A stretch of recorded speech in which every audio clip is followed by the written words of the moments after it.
So ఓవరాల్గా ఈ కాళేశ్వరంకి సంబంధించి ఎటువంటి వాదనలు జరిగి ఎలా దీనివల్ల ఒరిగేది జరిగేది ఏముండదమ్మా.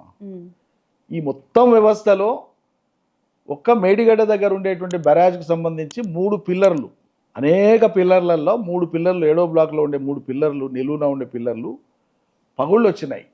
అవి రిపేర్ చేస్తే అవుతాయి. కానీ అది కాకుండా 3 పిల్లర్ల గురించి మాట్లాడకుండా మొత్తం కాళేశ్వరం అనేది విఫలం అని మాట్లాడేటువంటి మూర్ఖులని ఏమనాలి? వాళ్ళని అజ్ఞానుల అన్న, తెలంగాణ సమాజం పట్ల చిత్తశుద్ధి లేనటువంటి వాళ్ళనన్న ఏమనాలి వాళ్ళను? నీకు ఎక్కడ ఏం నష్టం జరిగిందో దాని గురించి మాట్లాడి దాన్ని రిపేర్ చేయమంటే మొత్తం ప్రాజెక్టునే ఎస్ఎల్బిసి కూలిపోయింది. బాధ్యత వహించిన వాళ్ళు ఇప్పుడు మంజీరా జూరాలకు సంబంధించినటువంటి గేట్లను కనీసం గేట్లు ఎత్తేవి దించేవి ఐరన్ రోప్స్ ఉంటాయి, తాళ్ళు ఉంటాయి, ఇనుప తాళ్ళు, ఐరన్ రోప్స్ అంటారు. ఏ గేట్లకైనా ఎత్తనికి దించడానికి ఐరన్ రోప్స్ ఉంటాయి. వీటికి గ్రీసింగ్ పూస్తారు. సీజన్ వచ్చేకంటే ముందు 1-2 సార్లు, నీళ్ళు ఆగకంటే ముందు 1-2 సార్లు వాటిని మెయింటెనెన్స్ చేస్తారు. ఇవేవి పట్టించుకోని కారణంగా ఇప్పుడు గేట్లు పోయినాయి. అంటే ఈ ప్రభుత్వానికి ఉండేటువంటి చిత్తశుద్ధి ఎటువంటిదో చెప్తున్నాను. ఏమి సోగిలేదు, ఎక్కడ ఏం జరుగుతుంది ఏం చూడాలి ఏం లేనే లేదు.